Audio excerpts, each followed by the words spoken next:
सब देखने और सुनने वालों की खिदमत में मोहब्बत भरा सलाम। यकूब साहब आज हमारे साथ है और यकूब साहब को मैंने रिक्वेस्ट की है कि आज गाली नहीं निकालनी। तो ये कहने लगे कि अब तो ये लोग गाली के काबिल भी नहीं है। तो देखते हैं यकूब साहब क्या कहते हैं और इसके बाद एक आपको डॉक्टर की भी बात सुनाएंगे, यकूब साहब तक भी शायद पहुंची हो। यकूब साहब अस्सलाम वालेकुम। वालेकुम सलाम व रहमतुल्लाह। यकूब साहब, एक डॉक्टर की आपने देखी आज का वीडियो बड़ी वायरल हुई है। एक खतून गई है उससे चेकअप करवाने, तो वो कहता है मैं ज़बान के साथ ज़बान लगा के तो चेक करता हूँ। आपने देखी वीडियो? मैं वो ਉਹਦੀ ਹੈਡਲਾਈਨ ਤੱਕੀ ਹੈ, ਫੋਟੋ ਤੱਕੀ ਹੈ ਤੇ ਅੱਗੋਂ ਮੈਂ ਉਹ ਖਬਰ ਨਹੀਂ ਪੜ੍ਹੀ। ਮੈਂ ਅੱਜ ਨਾ ਤੁਹਾਨੂੰ ਪਤਾ ਕਦੇ ਕਦੇ ਟਾਈਮ ਮਿਲਦਾ ਨਾ, ਮੈਂ ਹਫਤੇ ਬਾਅਦ ਨਾ ਬਿਮਾਰ ਪਤਾ ਮੈਂ ਨਾਤਾ ਕੱਪੜੇ ਖਬਰ ਮੈਂ ਦੱਸ ਦੇਣਾ ਤੁਹਾਨੂੰ। ਮਸਜਿਦ ਵਿੱਚ ਖਬਰ ਮੈਂ ਦੱਸ ਦੇਣਾ, ਇੱਕ ਔਰਤ ਗਈ ਹੈ ਤੇ ਉਹਨੂੰ ਕੋਈ ਪ੍ਰੋਬਲਮ ਸੀ ਤੇ ਉਹ ਜਿਹੜਾ ਡਾਕਟਰ ਹੈ ਉਹਨੂੰ ਗ੍ਰਿਫਤਾਰ ਕਰ ਲਿਆ ਹੁਣ ਤੇ ਪੁਲਿਸ ਨੇ, ਕਿਉਂਕਿ ਸੋਸ਼ਲ ਮੀਡੀਆ ਤੇ ਖਬਰ ਚੱਲੀ ਹੈ। ਉਹ ਕਹਿੰਦਾ ਕਿ ਮੈਂ ਕੋਈ ਵੀ ਬਿਮਾਰੀ ਹੋਏ ਆਪਣੀ ਜ਼ਬਾਨ ਲਾ ਕੇ ਔਰਤ ਦੀ ਜ਼ਬਾਨ ਨਾਲ ਤੇ ਬਿਮਾਰੀ ਦੱਸਾਂਗਾ, ਉਂਝ ਮੈਨੂੰ ਨਹੀਂ ਪਤਾ ਲੱਗਦਾ। ਕਦੀ ਤੁਹਾਨੂੰ ਵੀ ਇਹੋ ਜਿਹਾ ਕੋਈ ਡਾਕਟਰ ਮਿਲਿਆ ਅਜੇ ਤੱਕ? ਮੈਂ ਜਿਵੇਂ ਸਭ ਅਰਜ਼ ਕਰਨਾ ਪਿਆ ਵਾ, ਮੈਂ ਉਹ ਖਬਰ ਤੱਕੀ ਹੈ, ਹੈਡਲਾਈਨ ਤੱਕੀ ਹੈ। ਉਹ ਮੈਂ ਦੱਸਣ ਤੇ ਡਿਆ ਖਬਰ ਤੁਹਾਨੂੰ, ਜਿਸ ਮੁਲਕ ਜੀ ਨਹੀਂ ਮੈਂ ਦੱਸਣ ਤੇ ਡਿਆ ਖਬਰ, ਮੈਂ ਤੁਹਾਨੂੰ ਦੱਸਦੇ ਰਿਹਾ ਜਾਂ ਮੈਨੂੰ ਪਤਾ ਲੱਗ ਗਿਆ। ਮੈਂ ਅਰਜ਼ ਕਰਨਾ ਪਿਆ ਵਾ ਜਿਸ ਮੁਲਕ ਵਿੱਚ ਸ਼ੁਸ਼ ਪੀਰ ਹੋ ਸਕਦਾ ਔਰ ਸ਼ੁਸ਼ ਪੀਰ ਨੂੰ ਜਿਹੜਾ ਜ਼ਿੰਮੇਦਾਰ ਮਿਲਿਆ ਔਰ ਜਿਹੜਾ ਜ਼ਿੰਮੇਦਾਰ ਹੈ ਇਸ ਵੇਲੇ ਫੀਲਡ ਮਾਰਸ਼ਲ ਬਣਦਾ ਪਿਆ, ਜਿਸ ਮੁਲਕ ਵਿੱਚ ਜਿਹੜਾ ਕਿ ਨਾ ਉਹਦੇ ਉਹ ਤੱਕੋ ਜੀ, ਉਹ ਮੈਨੂੰ ਉਹਦਾ ਨਾਂ ਨਹੀਂ, ਪਹਿਲੀ ਵਾਰੀ ਦੇ ਨਾਲ ਗਿਆ ਉੱਥੇ ਖਾਨੇ ਕਬੀ ਉਹ ਨਕਵੀ। ਹਾਂ ਅੱਛਾ, ਉਹ ਜਨਾਬਲੀ ਜੋ ਕੋਈ ਨੇ ਕਿਰਦਾਰ 2 ਸਾਲ ਪਿਆ ਹੁੰਦਾ ਹੈ। ਜਿਸ ਤਰ੍ਹਾਂ ਬੰਦੇ ਬੇਗੁਨਾਹ 10-12 ਲਾਖ ਬੰਦਾ ਡੱਕੇ ਹੈ, ਜਿਸ ਤਰ੍ਹਾਂ ਸਦਰ ਬੈਠੇ ਆ, ਵਜ਼ੀਰ ਆਜ਼ਮ ਬੈਠੇ। ਉਹ ਸੁਣਿਆ ਜਿਹੜੀ ਉਹ ਅੱਲਾਹ ਤਾਲਾ ਮਾਫੀ ਦੇ, ਜਿਹੜੀ ਉਹ ਸਫਦਰ ਰਵਾਨ ਦੀ 5% ਬੀਵੀ ਹੈ, ਹੁਣ ਤਾਂ ਮੁझे ਜ਼ੀਰੋ ਹੋ ਗਈ ਹੈ। ਉਹ ਜਿਸ ਤਰ੍ਹਾਂ ਵਜ਼ੀਰ ਪੰਜਾਬ 'ਚ ਬਣ ਕੇ ਬੈਠੀ ਹੈ। ਤੁਸੀਂ ਪਾਕਿਸਤਾਨ 'ਚ ਇਹ ਕੁਝ ਵੀ ਨਹੀਂ, ਜਿਹੜਾ ਉਹ ਆਉਂਦਾ ਨਾ ਜ਼ੁਬਾਨ ਨੂੰ ਜ਼ੁਬਾਨ ਲਾ ਕੇ ਤੇ ਸ਼ੁਫ ਕੇ ਕਰਦਾ ਪਿਆ। ਤੇ ਇਹ ਜਿਹੜੇ ਬੈਠੇ ਨੇ ਸਾਰੇ ਜ਼ਿੰਮੇਦਾਰ, ਜਿਹੜੇ ਇੱਕ ਪਿੰਡੀ ਕਬਜ਼ਾ ਕਰਕੇ ਇਹ ਜਾਣਦੇ ਉਸ ਡਾਕਟਰ ਨਾਲ ਨੂੰ, ਇਹ ਜਿਹੜੇ ਨੇ ਉਹ ਡਾਕਟਰ ਇਹਨਾਂ ਵਾਸਤੇ ਯਕੀਨ ਕਰੋ ਕਿ ਮੇਰੇ ਕੋਲ ਪੁੱਛਦੇ ਹੋ ਤੇ ਇੱਕ 3 ਕਲਾਈਏ ਨੇ ਬੰਦੇ ਜਿੰਨੇ ਵਾਲ ਡਿੱਗਦੇ ਨੇ ਉਹ ਇੱਕ ਵਾਲ ਮੁਜਰਮ, ਇਹ ਪੂਰੇ ਸਿਰ ਦੇ ਵਾਲ ਜਿਹਨੇ ਮੁਜਰਮ ਜੇ ਇਹਨਾਂ ਦੀ ਦੁਨੀਆ ਤੇ ਇਹ ਸਜ਼ਾ ਹੀ ਕੋਈ। ਕਿਹੜਾ ਬੰਦਾ ਜਿਹਨੇ ਆਪਣੇ ਹਲਫ ਦਾ ਪਾਸ ਕਰਦਾ ਪਿਆ ਕੋਈ ਹੈ ਜੀ ਪਾਕਿਸਤਾਨ 'ਚ? ਉਹ ਤੇ ਕਹਿੰਦੇ ਨੇ ਬੜੇ ਮੈਡਲ ਮਿਲ ਰਹੇ ਨੇ, ਉਹ ਕਹਿੰਦੇ ਬੜਾ ਕਾਰਨਾਮਾ ਅੰਜਾਮ ਦਿੱਤਾ ਇੰਡੀਆ ਨੇ, ਪਾਣੀ ਸਿਰਫ ਬੰਦ ਕੀਤਾ ਨਾ, ਅਸੀਂ ਤੇ ਜੰਗ ਜਿੱਤੀ ਹੈ ਤੇ ਫਿਰ ਕੀ ਹੋ ਗਿਆ? ਤੇ ਉਹ ਤੇ ਤੁਹਾਡੇ ਸਾਹਮਣੇ ਉੱਥੇ ਤੇ ਜਸ਼ਨ ਮਨਾਏ ਜਾ ਰਹੇ ਨੇ, ਤੁਸੀਂ ਕਹਿੰਦੇ ਇੱਕ ਵੀ ਬੰਦਾ ਲਾ ਇਲਾਹਾ ਇल्लल्लाह ਮੁਹੰਮਦ ਰਸੂਲullah। ਖੁਦਾ ਮੈਨੂੰ ਮਾਫ ਕਰੇ, ਨਾ ਇਹਨਾਂ ਜੰਗ ਜੁੱਤੀ ਹੈ, ਨਾ ਇਹਨਾਂ ਜੰਗ ਲੜੀ ਹੈ, ਨਾ ਇਹਨਾਂ ਜੰਗ ਲੜਨੀ ਹੈ। ਇਹਨਾਂ ਜੰਗ ਬਜ਼ਾਤੇ ਖੁਦ ਮਿੰਨਤਾਂ ਕਰਕੇ ਕਰਵਾਈ ਹੈ। ਇਹ ਯਕੀਨ ਕਰ ਲਓ ਜਵੇਦ ਸਾਹਿਬ, ਮੈਂ ਤੁਹਾਨੂੰ ਦੱਸ ਨਹੀਂ ਸਕਦਾ ਇਹ ਕਿੰਨੇ ਕੀ ਦਰਿੰਦੇ ਨੇ, ਇਹਨਾਂ ਨੂੰ ਖੁਦਾ ਦੀ ਪਕੜ ਹੋਣੀ ਹੈ। ਇਹ ਤੇ ਕਰਦੇ ਨਹੀਂ, ਜੰਗ ਚ ਛੁਪ ਕੇ ਬੈਠੇ, ਜ਼ਿੰਮੇਦਾਰ ਵੀ ਛੁਪੇ ਹੈ ਤੇ ਜਿਹੜਾ ਕਈਨਾਂ ਦਾ ਮੁਰਾ ਅੰਮ੍ਰਿਤਸਰੀ ਉਹ ਵੀ ਨੱਸ ਕੇ ਬੈਠੇ ਇੰਗਲੈਂਡ। ਇਹ ਤੇ ਜਿਹੜੇ ਚੌਕੀਦਾਰ ਨੇ, ਚੌਕੀਦਾਰਾਂ ਨੂੰ ਗੈਰਤ ਆਈ ਹੈ। ਉਹ ਇਹਨਾਂ ਜਿੰਨਾ ਚਿਰ ਇਹ ਸੁੱਤੇ ਉੱਠ ਦੇਖੋ, ਜਿਹੜੇ ਚੌਕੀਦਾਰ ਤੇ ਸਾਰੇ ਗੁਲਾਮ ਨਹੀਂ ਹਨ, ਜਾਂ ਕਿਸੇ ਵੇਲੇ ਗਲਤੀ ਵੀ ਹੋ ਸਕਦੀ ਹੈ। ਉਹ ਤੇ ਇਤਫਾਕ ਨਾਲ ਇਹ ਤੇ ਇਸਲਾਮ ਤੋਂ ਮੈਂ ਇੱਕ ਵਾਰ ਸ਼ਾਇਰ ਨੇ ਫਰਮਾਇਆ ਔਰ ਸਾਡਾ ਈਮਾਨ ਵੀ ਹੈ। सलाउद्दीन अय्यूबी तो लाके आज तक ये काफिर है तो शमशीर पे मुस्लिम है तो बेहतरीन लड़ता है सफाई। मेरा साडा ईमान है जो साडे जिसले जो आर्मी चौकीदार जिम्मेदार नहीं, जिम्मेदारा वो तो मैं गल बाद सुनाना, तो यकीन है कि मैं सही की है। गलत आवाज ना सही रखो, अपने मोबाइल की आवाज सही रखो। सही नहीं आती भी आवाज तुहानू? हुण ठीक आई है। जिस वेले मुसलमान लड़दा ना जुबेद साहब, वो लड़दा ईमानी ताकत नाल। ਉਹਦਾ ईमान ਹੁੰਦਾ है मैं मर गया, मेरे आखिरी कतरा खून ਦਾ खत्म होगा, मेरा साह निकल गया तो मैं जन्नत भी जाऊंगा और मेरा भी ईमान है। ਤੁਸੀਂ ਔਲੀਆ ਅੱਲਾਹ ਦੀ ਕਬਰਾਂ ਤੱਕ ਲਓ, ਉਹ ਡੈਮਾਂ ਵਿੱਚ ਵੀ 100 ਸਾਲ ਹੋ ਗਿਆ ਅਈਏ ਵੀ ਪਾਣੀ ਲੈਣ ਲਿਆ ਸਕਦਾ, ਮਗਲਾ ਡੈਮ ਵਲੀ ਅੱਲਾਹ ਦੀ ਕਬਰ ਹੁੰਦੀ ਹੈ। ਸਾਡਾ ਈਮਾਨ ਹੈ ਤੇ ਗੁਨਾਹਗਾਰ ਦੀ ਕਬਰ ਨੂੰ ਤੁਸੀਂ, ਮੈਂ ਇੱਕ ਵਾਰੀ ਜੋਏ ਸਾਹਿਬ ਤੁਹਾਨੂੰ ਛੋਟੀ ਜਿਹੀ ਗੱਲ ਕਮੈਂਟ ਸੁਣਾ ਲੈ। ਮੈਂ ਇੱਕ ਮਾਈ ਮਾਰ ਕੇ ਸਾਡੇ ਖਾਲੀਏ ਗੱਡੀ ਦੇ ਫੈਂਟੇ ਨਾਲ ਉਹ ਉੱਥੇ ਲੋਕਾਂ ਨੂੰ ਦਫਨਾ ਛੜੀ ਕਬਰਸਤਾਨ 'ਚ। ਮਤਲਬ ਕਹਿੰਦਾ ਬਈ ਸਪੁਲ ਖੁਦਾ ਦੇ ਸਪੁਲ ਕਾਹੀ ਜਦੋਂ ਵਾਰਸ ਹੋਇਆ ਤੇ ਅਸੀਂ ਇਹ ਕਬਰ ਚੋਂ ਕੱਢ ਦਿਆਂਗੇ, ਨਾ ਹੋਇਆ ਤੇ ਟਿਕੀ ਰਵੇ, ਅਮਾਨਤ ਦਫਨਾ ਛੜੀ। ਉਹ ਜਦੋਂ ਉਹਨਾਂ ਨੂੰ ਲੱਗਾ ਪਤਾ, ਕੱਢੀ ਤੋਂ ਮੁੰਡਾ ਰੋਣ ਲੱਗ ਪਿਆ, ਉਹਦੀ ਮਾਂ ਆਈ ਤੇ ਯਕੀਨ ਕਰੋ ਮੈਂ ਉਹਨਾਂ ਦੇ ਘਰ ਲਾਸ਼ ਛੱਡ ਕੇ ਆਇਆ। ਮੈਂ ਉਲਟੀ ਮੰਜੀ ਬੈਗਨ ਦੇ ਉੱਪਰ ਧਰੀ ਸਭ ਤੋਂ ਪਹਿਲਾਂ ਜ਼ਿਲ੍ਹੇ ਗੁਜਰਾਤ 'ਚ ਮੈਂ ਵੈਗਨ ਚਲਾਈ ਹੈ, ਨੂਨ ਨਾਲ ਡਿੰਗੇ ਰੋਡ ਤੇ ਖੜੀ ਮੈਂ ਪਾਈ ਆਪਣੀ ਗੱਡੀ। ਕਿਸੇ ਕੋਲ ਗੱਡੀ ਵੈਗਨ ਜ਼ਿਲ੍ਹੇ ਗੁਜਰਾਤ 'ਚ ਨਹੀਂ ਹੁੰਦੀ। ਬੜੀਆਂ ਲਾਸ਼ਾਂ ਢੋਈਆਂ ਮੈਂ, ਮੱਝਾਂ ਢੋਈਆਂ ਨੇ, ਪੁਲਿਸ ਮੁਕਾਬਲੇ 'ਚ ਬੇਗੁਨਾਹ ਬੰਦੇ ਮਾਰੇ ਮੈਂ ਢੋਂਦਾ ਰਿਹਾ। ਜੋ ਮੈਂ ਯਕੀਨ ਕਰੋ ਮੰਜੀ ਮੁੰਦੀ ਮਾਰ ਕੇ ਉੱਤੇ ਬੈਕੜ ਪਾ ਕੇ ਉੱਤੇ ਮਾਈ ਦੀ ਲਾਸ਼ ਤਰੀ ਤੇ ਬੋ ਮੈਨੂੰ ਅੰਦਰ ਗੱਡੀ ਚਲਾਉਣ ਨਹੀਂ ਦਿੰਦੀ ਤੇ ਮੂੰਹ ਨੂੰ ਮੈਂ ਡੱਬੂ ਵੀ ਚਾੜਿਆ। ਸੁਣਦੇ ਮੇਰੀ ਗੱਲ ਪੇ ਤੇ ਡਿੰਗੀ ਲਾਸ਼ ਪਹੁੰਚਾਈ ਮੈਂ ਤੇ ਬੜੀਆਂ ਔਖਿਆਂ ਹੋ ਕੇ ਪਹੁੰਚਾਈ ਤੇ ਅੱਲਾ ਦੇ ਵਲੀ ਨੇ ਸਦੀਆਂ ਲੰਘ ਗਈਆਂ ਤੇ ਅੱਜ ਵੀ ਖੋਲੋ ਉਂਝ ਫੁੱਲ ਤਾਜ਼ੇ ਤੇ ਖੁਸ਼ਬੂ ਦੇ ਉੱਲੇ ਹੋਣਗੇ। ਸਾਡਾ ਇਹ ਈਮਾਨ। ਕਾਫਰ ਨਹੀਂ ਲੜਦਾ, ਕਾਫਰ ਦੀ ਜ਼ਿੰਦਗੀ ਹੈ ਸਿਰਫ ਦੁਨੀਆ ਉੱਤੇ, ਉਹਦੇ ਵਾਸਤੇ ਜ਼ਿੰਦਗੀ ਹੈ। ਮੂਮਨ ਦੀ ਜ਼ਿੰਦਗੀ ਦਾ ਈਮਾਨ ਹੈ ਕਿ ਮੇਰੀ ਇਹ ਤੇ ਦੁਨੀਆ ਇਹ ਨਹੀਂ ਹੈ ਤੇ ਮੇਰਾ ਸਫ਼ਰ ਹੈ। ਉਹ ਜਿਹੜੇ ਚੌਕੀਦਾਰ ਹਿੰਮਤ ਕਰ ਗਏ ਨਾ ਤੇ ਉਹਨਾਂ ਜਿਹੜਾ ਉਹਨਾਂ ਨੂੰ ਬੜਾ ਮਾਣ ਹੈ। ਜੋ ਰੱਬ ਨੂੰ ਮਨਜ਼ੂਰ ਹੈ ਹੋਣਾ ਹੋਇਆ, ਜਿਹਨਾਂ ਬੰਦੇ ਦੀ ਲਿਖੀ ਹੈ ਉਹਨਾਂ ਮਰਦੇ ਆ, ਜਾ ਸਭਾ ਉਹਨੇ ਹੋ ਗਏ ਨੇ। ਮੈਂ ਤੁਹਾਨੂੰ ਕਸਮ ਚੁੱਕ ਕੇ ਕਲਮਾ ਪੜ੍ਹ ਕੇ ਆਖਿਆ ਕਿ ਨਾ ਜਮੇਦਾਰਾਂ ਜੰਗ ਕੀਤੀ ਹੈ, ਨਾ ਕੰਜਰਾਂ ਜੰਗ ਕੀਤੀ ਹੈ, ਨਾ ਇਹ ਕਰਨ ਲਈ ਤਿਆਰ ਹੈ। ਇਹਨਾਂ ਖੁਦ ਜੰਗ ਕਰਵਾਈ ਹੈ ਲੇਕਿਨ ਉਲਟੇ ਫਸ ਗਏ ਨੇ। ਕਿਸੇ ਵੇਲੇ ਬੰਦਾ ਮਾਰਨ ਜਾਂਦਾ, ਡਾਕਾ ਮਾਰ ਜਾਂਦਾ, ਕਦੇ ਡਾਕਾ ਕਾਮਯਾਬ ਹੁੰਦਾ, ਕਦੇ ਡਾਕਾ ਫੇਲ ਹੋ ਜਾਂਦਾ। ਕੋਈ ਦਵਾਈ ਖੁਦਾ ਦੀ ਜੇ, ਕੋਈ ਨਾ ਜੰਗ ਨਹੀਂ ਲੜੀ, ਨਾ ਇਹਨਾਂ ਦਾ ਕੋਈ ਇਰਾਦਾ ਆ। ਇਹਨੇ ਜੰਗ ਲੜਵਾਈ ਹੈ ਸਿਰਫ ਇਮਰਾਨ ਖਾਨ ਤੋਂ ਤਵੱਜੋ ਹਟਾਉਣ ਵਾਸਤੇ ਤੇ ਉਹ ਕੁਦਰਤੀ ਉਹ ਕਾਬੂ ਆ ਗਈ, ਬਸ ਗੱਲ ਮੁੱਕੀ। ਉਹ ਜਿਵੇਂ ਤੁਸੀਂ ਨਹੀਂ ਤੱਕਦੇ ਕਈ ਵਾਰੀ, ਉਹ ਇੱਕ ਮੁੰਡਾ ਸੀ ਨਾ ਮੇਰੇ ਵਰਗਾ ਬੇਵਕੂਫ ਜਹਾਜ਼ ਜਿਹਾ, ਉਹ ਮਾਲ ਡੰਗਰ ਜਗਾਉਂਦੇ ਆ, ਪੱਬੀ ਖੋਤਾ ਘੋੜਾ ਲੈ ਗਿਆ, ਬੱਕਰੀ ਲੈ ਗਿਆ ਬਾਹਰ, ਉਹ ਆਉਂਦੇ ਸ਼ਾਮੀ ਕੋਈ ਵੀ ਚੁਣ ਲਿਆਉਂਦੇ ਆ। ਕਾਰੂ ਦੀ ਮਾਂ ਜਿਹੜੀ ਨਾ ਰੋਟੀ ਕਰ ਲੈਂਦੀ। ਇੱਕ ਦਿਨ ਗਿਆ ਤੇ ਕੁਦਰਤੀ ਨਾ ਇੱਕ ਸਾਇਆ ਫਸਿਆ ਝਾੜੀ ਵਿੱਚ, ਪਰ ਮਗਰ ਜਾਨਵਰ ਲੱਗਾ, ਦਰਿੰਦਾ ਲੱਗਾ ਹੋਣਾ, ਕੋਈ ਰਿਸ਼ਲ ਬੜੀ ਖਤਰਨਾਕ। ਉਹ ਸਾਰਾ ਸ਼ੋਦਾ ਝਾੜੀ 'ਚ ਫਸ ਗਿਆ। ਉਹ ਗਿਆ ਤੇ ਉਹਦੇ ਕੋਲ ਨਾ ਨਿਕਲ ਆਇਆ, ਨਾ ਉਤਲੇ ਜਾਨਵਰ ਦੇ ਕਾਬੂ ਆਇਆ ਤੇ ਨਾ ਉਹਦੇ ਕੋਲ ਬਾਹਰ ਨਿਕਲਿਆ। ਉਹ ਮੁੰਡੇ ਸਾਇਆ ਫੜ ਲਿਆ। ਘਰ ਆ ਕੇ ਉਹਨੇ ਜ਼ਬਾ ਕੀਤਾ, ਉਹਦੀ ਮਾਂ ਨੂੰ ਪਕਾਇਆ, ਖਾਧਾ ਤੇ ਸਵੇਰੇ ਉੱਠ ਕੇ ਨਾ ਰੋਜ਼ ਮਾਰ ਲੱਗ ਜਾਂਦੀ ਆ ਪੱਬੀ। ਅਗਰ ਬੇਬੇ ਅੱਜ ਮੈਂ ਗੋਹਿਆਂ ਨੂੰ ਜਾ ਕੇ ਸਾਇਆ ਨੂੰ ਜਾ ਉਹਨੇ ਕਿਹਾ ਪੁੱਤਰ ਨਾ ਤੂੰ ਸ਼ਿਕਾਰੀ ਨਹੀਂ ਹੈ, ਤੂੰ ਗੋਹੇ ਚੁਣ ਕੇ ਲਿਆ ਨਹੀਂ ਸਾਇਆ, ਤੈਨੂੰ ਕੁਦਰਤੀ ਕੱਲ ਫਸਿਆ ਲੱਭ ਗਏ ਝਾੜੀ 'ਚ। ਸੁਣਨੇ ਮੇਰੀ ਗੱਲ ਪਿਆ, ਇਹ ਉਹ ਸ਼ਿਕਾਰੀ ਜੇ, ਇਹ ਗੋਹੇ ਚੁਣਨ ਵਾਲੇ ਉਹਨਾਂ ਬੇਬਿਆਂ ਦੇ ਪੁੱਤਰ ਨੇ ਹਰਾਮ ਖੋਰ ਕਿ ਇਹ ਜਿਹੜੇ ਭਰਤੀ ਹੁੰਦੇ ਨੇ ਅੱਜ ਸ਼ੁਕਰ ਹੈ ਗੁੱਲੀਆਂ ਲੱਗ ਗਈਆਂ ਨੇ। ਮੈਂ ਤੁਹਾਨੂੰ ਸੁਣਾਉਣਾ, ਇੱਕ ਅਮਰੀਕਨ ਰਿਟਾਇਰਡ ਜਨਰਲ ਇੱਕ ਸਾਥੀ ਹੈ, ਉਹਨੇ ਆਖਿਆ ਇਹ ਪਾਕਿਸਤਾਨ ਜਿਹੜੇ ਨੇ ਇਹ ਤਲਿਆਂ ਚੀਜ਼ਾਂ ਦੇ ਵਿਕਦੇ ਨੇ, ਜ਼ਾਲ ਜ਼ਮੀਨ ਤੇ ਆਪਣੀ ਮਾਂ ਭੈਣ ਧੀ ਦੇ ਛੱਡਦੇ ਨੇ, ਕਿੱਡੀ ਸ਼ਰਮਿੰਦਗੀ ਹੈ।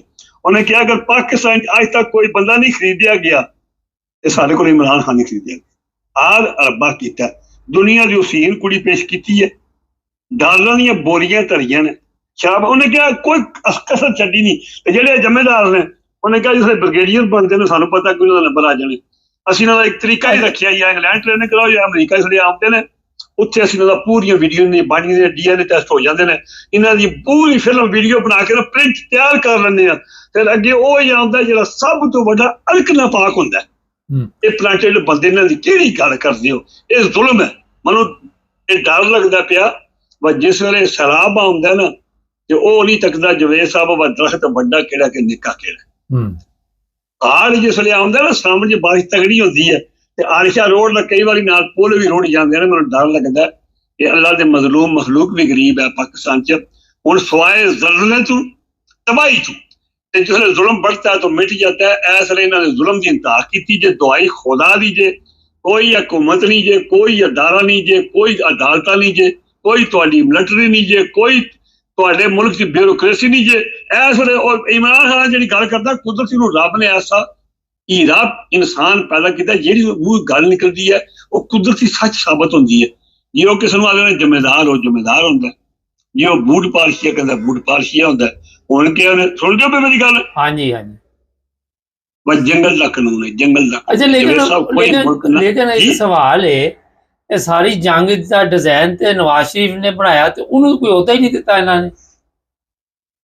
ਉਹ ਕਰਮ ਵਾਲਿਓ, ਉਹਨੇ ਕਿੱਡਾ ਗਲਤ ਡਿਜ਼ਾਈਨ ਬਣਾਇਆ। ਰਾਵਲਪਿੰਡੀ ਨੂੰ ਮਨਸੇ ਦੇ ਤੇ ਮਨਸੇ ਨੂੰ ਕਤਰ ਤੇ ਕਤਰ ਤੋਂ ਸਾਊਦੀ ਅਰਬ ਤੇ ਸਾਊਦੀ ਅਰਬ ਤੋਂ ਇੰਗਲੈਂਡ ਤੇ ਇੰਗਲੈਂਡ ਤੋਂ ਵਾਇਆ ਹਿੰਦੂ ਪਾਕਿਸਤਾਨ। ਉਹਦੇ ਕੋਲ ਆਪਣੇ ਘਰ ਦਾ ਡਿਜ਼ਾਈਨ ਨਹੀਂ ਸਹੀ ਬਣਿਆ, ਉਹਨੇ ਮੁਲਕ ਦਾ ਖਾਕ ਬਣਾਉਣਾ ਖੁੱਤ ਹੈ।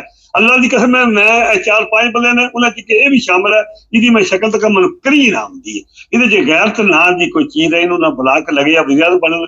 ਉਹਨਾਂ ਨੂੰ ਆਖਿਆ ਐ ਲੋ ਮੇਰੇ ਕੋਲ ਜੋ ਕਿ ਮਿਸਾਲ ਲੂਣਾ ਹੈ ਤੇ ਗੱਲ ਦੀ ਹੈ, ਤਰੱਕੀ ਹੈ, ਪਰ ਇਹਦੇ ਨਾਲ ਖੇਡੋ ਤੇ ਮੈਨੂੰ ਬੈਠਿਆ ਲੈਣ ਦੇ ਲਾਹਨਤ ਆ ਉਸ ਜ਼ਿੰਦਗੀ ਤੇ। ਮੈਂ ਤੁਹਾਨੂੰ ਜਵੇਦ ਸਾਹਿਬ ਅੱਗੇ 2 ਮਿੰਟ ਗੱਲ ਭਰੀ ਹੈ ਨਾ, ਮੈਂ ਅੱਲਾ ਦੀ ਕਸਮ ਹੈ, ਮੈਂ ਬਿਮਾਰ ਬੰਦਾ ਜੇ, ਮੈਂ ਸੌਦਾ ਲੈਣ ਗਿਆ ਸਿੱਖਾਂ ਦੀ ਦੁਕਾਨ ਤੋਂ ਤੇ ਮੈਂ ਘਰੋਂ ਨਾ 20 ਕੀ ਦਾ ਸਮਾਨ ਘਰ ਦੀ ਦੱਸਿਆ, ਮੈਨੂੰ ਸ਼ਾਮੀ ਆਦੀ ਕਿ ਪੱਤੀ ਦਾ ਡੱਬਾ ਲਿਆਉਣਾ ਹੀ, ਤੇ ਨਾਲ ਨਾ ਕੋਈ ਚਾਵਲਾਂ ਦਾ ਇੱਕ ਪੈਕਟ ਹੈ, ਉਹ 20-21 ਦਾ ਸੌਦਾ ਹੀ ਸਾਰਾ। ਮੈਂ ਕਿਹਾ ਠੀਕ ਹੈ। ਮੈਂ ਬੋਝੇ 35 ਰੁਪਏ ਪਾ ਲਏ। ਬਿਮਾਰ ਹੈ, ਕਿਸੇ ਨੇ ਯਾਦ ਹੈ ਕਿ ਮੈਂ 3 ਫੋਨ ਮੇਰੇ ਗੁੰਮੇ ਨੇ, ਤੇ ਮੈਂ ਜਾ ਕੇ ਪੁਲਿਸ ਕੋਲ, ਪੁਲਿਸ ਵਾਲੇ ਨੇ ਖੂਬ ਰੋਜ਼ ਤੂੰ ਫੋਨ ਗੁੰਮ ਕਰ ਸਕਣਾ। ਉਹ ਮੈਂ ਜਿੱਥੇ ਪਹਿਲਾਂ ਕਿਤੇ ਬੈਂਕ ਤੇ ਧੁੱਪੇ ਬਾਹਰ ਨਿਕਲਣਾ ਤੇ ਉੱਥੇ ਹੀ ਫੋਨ ਆ ਲਾਉਣਾ। ਉਸ ਕਮਜ਼ੋਰੀ ਹੈ, ਸਿਹਤ ਨਹੀਂ ਮੰਨਦੀ, ਗਲਤੀ ਹੋ ਗਈ ਹੈ। ਤੇ ਹੁਣ ਮੈਨੂੰ ਮੁੰਡਿਆਂ ਨੇ ਨਾ ਨਾਲ ਧਾਗਾ ਬੰਨ ਕੇ ਦਿੱਤੀ ਹੈ। ਸੁਣਦੇ ਮੇਰੀ ਗੱਲ? ਹਾਂਜੀ। ਹੁਣ ਮੈਂ ਧਾਗਾ ਗਲੇ 'ਚ ਪਾਇਆ ਹੁੰਦਾ, ਫੋਨ ਜੇਬੇ 'ਚ ਪਾਇਆ ਹੁੰਦਾ, ਟਿਕਦਾ ਨਹੀਂ ਮੇਰਾ। ਅਜੇ ਘਰ ਆ ਕੇ ਮਿਲਾ ਲੈਣਾ। ਤੇ ਉਹ ਮੈਂ ਸੌਦਾ ਲੈਣ ਗਿਆ ਤੇ ਮੈਂ ਬਾਹਰ ਨਿਕਲਿਆ ਤੇ ਮੈਂ ਸੌਦਾ ਲਿਆ 20 ਦਾ, ਤੇ ਮੇਰੇ ਕੋਲ ਨਾ 15 ਬਚਣੇ ਆ, ਤੇ ਮੈਂ ਉਰੋਂ ਆਇਆ ਧੱਕੇ ਤੇ 20 ਰੁਪਏ। ਸੁਣਦੇ ਮੇਰੀ ਗੱਲ ਪੇ? ਉਹ ਮੈਨੂੰ ਕੁੜੀ ਨੇ ਦੇਣੇ ਵਾਪਸ 5 ਰੁਪਏ, ਤੇ ਮੈਨੂੰ ਉਹਨੇ ਦੇ ਲੈਣਾ 10 ਰੁਪਏ। ਤੇ ਮੈਂ ਵਾਪਸ ਗਿਆ ਤੇ ਜਾ ਕੇ ਮੈਂ ਉਹਨੂੰ 10 ਯੂਰੋ, ਰੁਪਈਏ ਨਹੀਂ, ਯੂਰੋ, ਯੂਰੋ 10 ਯੂਰੋ, ਐਰੋ, ਯੂਰੋ ਜਿਹੜੇ ਨੇ। ਹਾਂਜੀ। ਉਹਨੇ ਮੈਨੂੰ ਨਾ ਵਾਪਸ ਕਰਨੇ 5-10 ਕਰ ਲੈਣੇ ਗਲਤੀ ਨਾਲ। ਸੁਣਦੇ ਮੇਰੀ ਗੱਲ ਪੇ? ਉਹ ਮੈਂ ਵਾਪਸ ਗਿਆ, ਮੈਨੂੰ ਪਤਾ ਜੇ ਚੋਖੇ ਪੈਸੇ ਉਹਦੇ ਚ ਰਲ ਜਾਂਦੇ ਤੇ ਫਿਰ ਤੇ ਕੋਲ ਨਾ ਪਤਾ ਲੱਗਣਿਆ ਬਈ ਉਹਨੇ ਮੈਨੂੰ ਦਿੱਤੇ ਨੇ। ਮੈਂ ਲੈ ਲੈਣਾ, ਲੈ ਕੇ ਬੋਝੇ ਪਾ ਕੇ ਬਾਹਰ ਨਿਕਲਿਆ, ਸਮਾਨ ਲੈ ਕੇ। ਕੋਈ ਹੋਰ ਵੀ ਸਮਾਨ ਰੇਹੜੀ 'ਚ ਪਏ ਆ। ਉਹ ਮੈਂ ਆਖਿਆ ਮੈਂ ਰੁਪਈਏ 35 ਤੇ 20 ਮੈਂ ਉਹਨੂੰ ਦੇਣੇ ਨੇ, ਤੇ ਮੇਰੇ ਕੋਲ 5 ਮੈਂ ਉੱਥੇ ਖਰਚ ਕਰਕੇ ਆ, ਤੇ ਮੇਰੇ ਕੋਲ ਰੁਪਈਏ ਬਚਣੇ ਚਾਹੀਦੇ ਮਰ ਕੇ ਪਤਾ, ਤੇ ਮੇਰੇ ਕੋਲ 20 ਰੁਪਈਏ ਨੇ, 5 ਰੁਪਈਏ ਫਾਲਤੂ ਨੇ। ਮੈਂ ਫੇਰ ਗਿਆ ਵਾਪਸ ਦੇ ਕੇ ਘਰ ਆ ਕੇ ਮੈਂ ਘਰ ਦੀ ਨੂੰ ਦੱਸਿਆ, ਦਵਾਦੀ ਹੈ।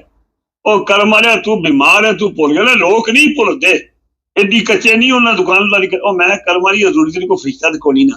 ਜਦੋਂ ਮੈਂ ਘਰੋਂ 35 ਆਦੀ ਜੇ ਨੋਟ ਜੁੜਿਆ ਫਿਰ, ਤੇ ਮੈਂ ਕਿਹਾ ਜੁੜਿਆ ਤੇ ਮੇਰਾ ਜ਼ਮੀਨ ਮੁਤਮੈਨ ਹੈ, ਮੈਂ ਆਪਣੇ ਖੁਦਾ ਨੂੰ ਜਵਾਬ ਦਿਆਂਗਾ। ਕੀ ਹੈ 5 ਰੁਪਏ ਮੈਂ ਬੱਚਿਆਂ ਨੂੰ ਰੋਜ਼ ਕੁਲਫੀਆਂ ਖਵਾਉਣਾ, ਆਪਣੇ ਦੋਸਤਾਂ ਪੋਤੇ ਨੂੰ 12-12 ਯੂਰੋ ਦੀ ਹੈ, 3 ਯੂਰੋ ਦੀ ਕੁਲਫੀ ਹੈ।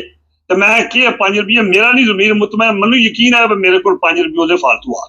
ਠੀਕ ਹੈ, ਫਿਰ ਉਹ ਕੀਤਾ ਕੀ? ਇਹ ਕੌਣ ਲੋਕ ਨੇ ਜਿਹੜਾ ਮੁਲਕ ਲੁੱਟ ਕੇ ਬਾਹਰ ਅਰਬਾਂ ਖਰਬਾਂ, ਕੌਣ ਇਨਸਾਨ ਨੇ? ਨਹੀਂ ਤੇ 5 ਯੂਰੋ ਦਾ ਕੀਤਾ ਕੀ ਵਾਪਸ ਦਿੱਤੇ ਉਹਨੂੰ? ਹਾਂ ਮੈਂ ਵਾਪਸ ਦਿਆ। ਮੈਨੂੰ ਪਤਾ ਨਾ ਮੇਰੇ ਕੋਲ ਜੈਸਾ ਮੈਂ ਤੱਕਿਆ ਮੇਰੇ ਬੋਝੇ 5 ਰੁਪਏ ਫਾਲਤੂ। ਨਹੀਂ ਤੇ ਉਹਨੂੰ ਪੁੱਛਣਾ ਵੀ ਸੀ ਕਿ ਫਾਲਤੂ ਆਏ ਵੀ ਨੇ। ਨਹੀਂ ਮੈਂ ਉਹਨੂੰ ਪੁੱਛਿਆ ਜਾ ਕੇ, ਮੈਂ ਕਿਹਾ ਮੇਰੇ ਦਾਦੇ 'ਚ 5 ਰੁਪਏ ਫਾਲਤੂ ਤੱਕ ਲੈ। ਉਹ ਆਂਦੀ ਹੁਣ ਮੇਰੇ ਤੇ ਕਾਸੇ ਦੀ ਯਕੂਬ ਜਿਹੜੀਆਂ ਨੇ ਕਾਫੀ ਕੈਸ਼ ਪਈ ਹੈ, 200-300 ਯੂਰੋ ਪਏ ਹੈ। ਇਹ ਹੁਣ ਤੇਰਾ ਹੀ ਮਾਨ ਤੂੰ ਆਖ ਰਿਹਾ ਮੈਨੂੰ ਨਹੀਂ ਯਕੀਨ, ਮੈਂ ਤੇ ਤੈਨੂੰ ਦਿੱਤੇ ਨੇ ਆਪਣੇ ਨੂੰ, ਮੈਂ ਤੈਨੂੰ ਵਾਪਸ ਜਿਹੜੇ ਕੀਤੇ ਨੇ ਉਹ 5 ਮੈਂ ਕਹਿੰਦੀ ਤੂੰ 10 ਕੀਤੇ ਨੇ। ਨਹੀਂ ਪਰ ਉਹ ਤੁਸੀਂ ਜਾਓਗੇ ਤੇ ਉਹ ਹਿਸਾਬ ਕਰੇਗੀ। ਮੇਰੀ ਗੱਲ ਸੁਣੋ, ਹਿਸਾਬ ਜਦੋਂ ਸ਼ਾਮ ਨੂੰ ਕਰੇਗੀ ਨਾ, ਤੇ ਜੇ ਤੁਹਾਡੇ ਵੱਧ ਹੋਏ ਤੇ ਤੁਹਾਨੂੰ ਵਾਪਸ ਮਿਲ ਜਾਣਗੇ। ਕੱਲ ਜਦੋਂ ਜਾਓਗੇ ਨਾ ਸਮਾਨ ਲੈਣ ਤੇ ਵਾਪਸ ਦੇ ਦੇਗੀ। ਉਹਨੇ ਕਿੱਥੋਂ ਦੇਣੇ ਸਿੱਕੜੀਆਂ ਨੇ ਘਰ ਦੀ ਬਣਵਾ ਦੀ ਕਰਮ ਵਾਲਿਆ। ਤੂੰ ਬਿਮਾਰ ਹੈ, ਤੂੰ ਗਲਤੀ ਕਰ ਸਕਦਾ, ਲੋਕ ਨਹੀਂ। ਮੈਂ ਕੋਈ ਗੱਲ ਨਹੀਂ, ਮੈਂ ਜਿਵੇਂ ਸਾਹਿਬ ਮੈਂ ਆਪਣੀ ਕਬਰ ਵੀ ਜਾਣਾ, ਮੈਨੂੰ ਰੱਬ ਕੋਲ ਡਰ ਲੱਗਦਾ ਕਿਉਂਕਿ ਮੈਂ ਕਰੂ ਖੜੇ ਹੋ ਸਕਦਾ ਕਈ ਵਾਰੀ ਨੋਟ ਜੁੜੇ। ਇਹ 2 ਵਾਰੀ ਵਾਕਿਆ ਹੈ। ਤੁਸੀਂ ਤੇ ਬੜਾ ਪੁਰਾਣਾ ਵਾਕਿਆ। ਮੇਰੇ ਘਰ ਮੇਰੀ ਮਾਂ ਬੁੱਢੀ ਹੈ, ਉਹਨਾਂ 100 ਰੁਪਈਆ ਦਾ ਗਿਣ ਬਾਰ-ਬਾਰ 10 ਨੋਟ ਲਏ, ਤੇ ਉਹ ਨਾ ਜੁੜੇ 2। ਮੇਰੀ ਮਾਂ ਗਿਣੇ ਤੇ 90 ਬਣ, ਮੈਂ ਗਿਣਾ ਤੇ 100 ਬਣੇ। ਮੈਂ ਮੁੰਡਾ ਚੁੜਾ ਜਵਾਨ ਹੈ। ਅੱਛਾ ਚੰਗਾ ਕੁੜ ਉਹ ਬੇਬੇ ਮੈਨੂੰ ਆਦੀ ਹੈ ਉਹ ਚਵਲਾ ਜਾ ਝੂਠ ਮਾਰ ਲੈ, ਮੈਂ ਗਿਣੇ ਨੇ 3 ਵਾਰੀ 90 ਨੇ, ਤੂੰ ਆਣਾ 100 ਹੈ। ਮੈਂ ਫਿਰ ਵੱਖੋ ਵੱਖ ਮੈਂ ਕਿਹਾ ਬੇਬੇ ਤੁਸੀਂ ਬੁੱਢੇ ਬੰਦੇ, ਤੁਹਾਡੇ ਕੋਠੇ 'ਚ ਜ਼ੋਰ ਨਹੀਂ। ਸੁਣਦੇ ਮੇਰੀ ਗੱਲ ਪੇ? ਤੇ ਉਹ ਹੋ ਸਕਦੀ ਹੈ ਗਲਤੀ, ਇਹ ਨਹੀਂ ਇਨਸਾਨ ਕੋਲ ਗਲਤੀ ਨਹੀਂ ਹੁੰਦੀ। ਅੱਛਾ ਹੁਣ ਤੁਸੀਂ ਇਹ ਕਹਿਣਾ ਚਾਹੁੰਦੇ ਕਿ ਤੁਹਾਡਾ ਜ਼ਮੀਰ ਇੱਕ ਗਵਾਰਾ ਨਹੀਂ ਕਰਦਾ ਤੇ ਇਹ ਅਰਬਾਂ ਰੁਪਏ ਖਾ ਗਏ ਤੇ ਇਹ ਤੇ ਜ਼ਮੀਰ ਖਤਮ ਹੋ ਜਾਏ ਤੇ ਫਿਰ ਤੇ ਕੋਈ ਪਰੇਸ਼ਾਨੀ ਵੀ ਨਹੀਂ ਨਾ ਹੈ ਜੋ ਮੁਰਦਾ ਹੋ ਜਾਏ ਜ਼ਮੀਰ। ਇਹ ਜ਼ਮੀਰ ਨਹੀਂ, ਇਹ ਇਨਸਾਨ ਹੀ ਨਹੀਂ। ਇਹ ਇਹਨਾਂ ਨੂੰ ਮੁਸਲਮਾਨ ਕਹਿੰਦੇ ਇਸਲਾਮ ਦੀ ਤੋਹੀਨ ਹੈ। ਜਿਹੜੇ ਬੰਦੇ ਨੂੰ ਇਹ ਤਾਰੀਫਾਂ ਕਰਦੇ ਨੇ, ਜਿਹੜੇ ਇਹਨਾਂ ਨੂੰ ਸੈਯਦ ਆਖਦੇ ਨੇ, ਹਾਫਿਜ਼ ਆਖਦੇ ਨੇ, ਪਤਾ ਨਹੀਂ ਕਿ ਚਲੋ ਜਨਮੀਓ ਤੁਸੀਂ ਆਪਣੀ ਅੱਖ ਬਦ ਕਿਉਂ ਖਰਾਬ ਕਰਦੇ ਹੋ? ਉਹ ਜਿਹੜਾ ਹਰਾਮ ਖਾਂਦਾ ਪਿਆ ਉਹ DIG ਹੈ, IG ਹੈ, ਉਹ ਸਦਰ ਦੀ ਸੀਟ ਤੇ ਬੈਠੇ, ਰੇਲ ਤੇ ਬੈਠੇ, ਉਹ ਜ਼ਿੰਮੇਦਾਰ ਲੱਗੇ ਆ। ਉਹਨਾਂ ਦੇ ਜਨਮੀ ਟਕਲੇ ਨੇ, ਅਰਬਾਂ ਖਰਬਾਂ ਲੁੱਟੇ ਆ, ਉਹਨਾਂ ਦੀਆਂ 7 ਪੁਸ਼ਤਾਂ ਜਨਮੀ ਨੇ। ਉਹ ਜ਼ਾਲਮੋ ਤੁਸੀਂ ਨਜਾਇਜ਼ ਉਹਨਾਂ ਨੂੰ ਤਖੱਲਸ ਦੇ ਕੇ ਤੁਸੀਂ ਕਿਉਂ ਆਪਣੀ ਅੱਖ ਬਦ ਖਰਾਬ ਕਰਦੇ ਹੋ? ਚਲੋ ਬੜਾ ਅਜੀਬ ਇਹ ਵੱਡੀ ਪੈ ਗਈ ਹੈ। ਜਦੋਂ ਇਹ ਤੱਕ ਯਕੀਨ ਕਰੋ, ਮੈਂ ਕੱਲ ਤੱਕ ਮੈਨੂੰ ਨਹੀਂ ਪਤਾ ਉਹ ਮੁੜੇ ਇੰਗਲੈਂਡ ਵਾਲੇ ਨਾ ਉਹ ਤੁਹਾਡੇ ਸ਼ਹਿਰ ਨੂੰ ਇਹ ਸਾਹਮਣੇ ਨੇ ਪ੍ਰੋਗਰਾਮ ਕੀਤਾ ਤੇ ਉਹ ਰਗੜਾ ਪਿਆ ਲਾਉਂਦੇ ਆ। ਇੱਕ ਉਹ ਫਯਾਜ਼ ਹਸਨ ਨੂੰ ਜਿਹੜਾ ਪਹਿਲਾਂ ਤਰੀਕੇ ਇਨਸਾਫ ਦਾ, ਅੱਜ ਕੱਲ੍ਹ ਚਵਲ ਦਾ ਬੱਚਾ ਜਿਹੜਾ ਬਾਹਰ ਪਿੰਡੀ ਵਾਲਾ ਮੁੰਡਾ, ਉਹਨੇ ਨਾਲ ਇਕਰਾਰ ਹਸਨ। ਯਕੀਨ ਕਰੋ ਮੈਂ ਅੱਜ ਤੋਂ 15-20 ਸਾਲ ਪਹਿਲੇ ਡਾਕਟਰ ਸ਼ਾਹਿਦ ਮਸੂਦ ਦਾ ਇਕਰਾਰ ਹੁਸਨ ਦਾ ਜਦੋਂ ਨਵਾਂ ਮੁੰਡਾ, ਮੈਂ ਬੜਾ ਪ੍ਰਸਤਾਰ ਆਇਆ। ਮੈਂ ਸਮਝਿਆ ਇਹ ਸਾਡੇ 2 ਸਾਥੀ ਪਾਕਿਸਤਾਨ ਹੀਰੇ ਨੇ। ਡਾਕਟਰ ਸ਼ਾਹਿਦ ਅੱਜ ਵੀ ਹੀਰੋ ਹੈ। ਕਿਉਂ? ਪੁੱਛਣਾ ਮਜਬੂਰ ਹੈ, ਸ਼ਰੀਫ ਆਦਮੀ, ਹਕੀਕੀ ਮਾਨੇ ਜੋ ਡਾਕਟਰ ਹੈ। ਇਸ ਪੇਸ਼ੇ ਵਾਲੇ ਪਾਸਿਓਂ ਆ ਗਿਆ।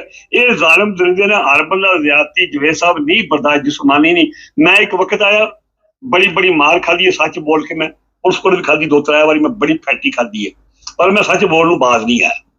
लेकिन हुण मेरी ये उम्र है जे मैं हुण आखे ना मैं उंज सच बोल सकना। मैं जे आखो ना मैं दरिंदगी बर्दाश्त करा, मेरा जिस्म नहीं, जमीन मेरा बन जाएगा अज भी, भावें मैं मर जा, पर मेरा जिस्म नहीं बनता। 15 मिनट हो गए, बड़ा डॉक्टरी शायद शुदा जिहड़ा ना ये क्या गल कर लगे हो। मैं क्या हुण टाइम हो गया, फिर करांगे बाकी गलबात। अज तुहाडी एक मिनट आखिरी मिनट, एक मिनट मैं बंद कर लगा। अच्छा गल ना मैं अर्ज करना पिया, पर डॉक्टर शाह साहब जो है शरीफ आदमी है, और जिस्मानी बर्दाश्त नहीं करता जिंदगी, तो वो गल सच्ची करता, लेकिन वो जितनी की कर सकता उन्नी पूरी नहीं करता। ये मेरे 2 भरा ने ना, इन्हां अगे मैं एक आखिरी मिनट गल कर लगा। एक राह मसल अगे ते शायद अफरीदी अगे, और तुहानू रब ने बड़ा दिते है, पर तुसीं ना अपना जमीन बेचो ते ना इन्हां ज़ालिमां पिछे अपना ईमान लाया करो। ते तीजा मेरा भरा इमरान रियाज खान है, अगर सुन लैंदा कोई बंदा कोल होर सुन लैंदा, उन्हूं पहुंचाओ कि मनु तेरी हर गल पसंद है, मैं तेरी इतना की प्रस्ताव तेनू ख्वाब भी नहीं होनी। अपनी मुछां छोटियां कर, बिल्कुल छोटियां। तेनू रब ने चेहरा बड़ा सोहना दिता है, तू बड़ा सोहना पठान कश्मीरी है, तेनू रब ने इलम दिता है, अकल दिता है, गैरत दिती है। मां तू अगले जालू हो गया, तेरे ज़ालिमां मार छड़े है, तू जनती है। तू ऐना नबी पाक दा फरमान है, मुछां नीवियां करो ते दाढ़ी वड्डी करो। दाढ़ी ठीक है थोड़ी जी, लेकिन ये मुच्छा नहीं सोनी लगती। चलो ठीक है, टाइम खत्म हो गया। मेरी तरफ जवेद साहब अस्सलाम वालेकुम व रहमतुल्लाहि व बरकातहू। नाज़रीन, बात ये है कि ये जो डॉक्टर की मैंने बात कही थी, बड़ी मीडिया पे खलबली मची हुई है, पता नहीं कब से ये इस तरह इलाज कर रहा था। मैंने कहा हम भी प्रोग्राम में शामिल कर लें, पीछे ना रह जाए, हमारे लोगों को पता चल जाए। तो वहाँ पे पाकिस्तान में ये तो ज़ुबान है, पता नहीं क्या क्या होता है, और कोई शुफ के ज़रिए इलाज कर रहा है, कोई कुछ कर रहा है, सब ड्रामा, सब ये एक से एक बड़ा हरामखोर है। इनसे बचिए, अपनी औरतों को बचाएं, ये पीरों फकीरों से बचाएं, इन उलमा से बचाएं, ये सब 2 नंबरी फ्रॉडी हैं। और मेरा ख्याल है कि आए दिन इस तरह के वाक़यात आपकी नज़र से गुजरते हैं, लेकिन उसके बावजूद कौम को कोई असर नहीं होता। चैनल को सब्सक्राइब करें, जुड़े रहें हमारे साथ।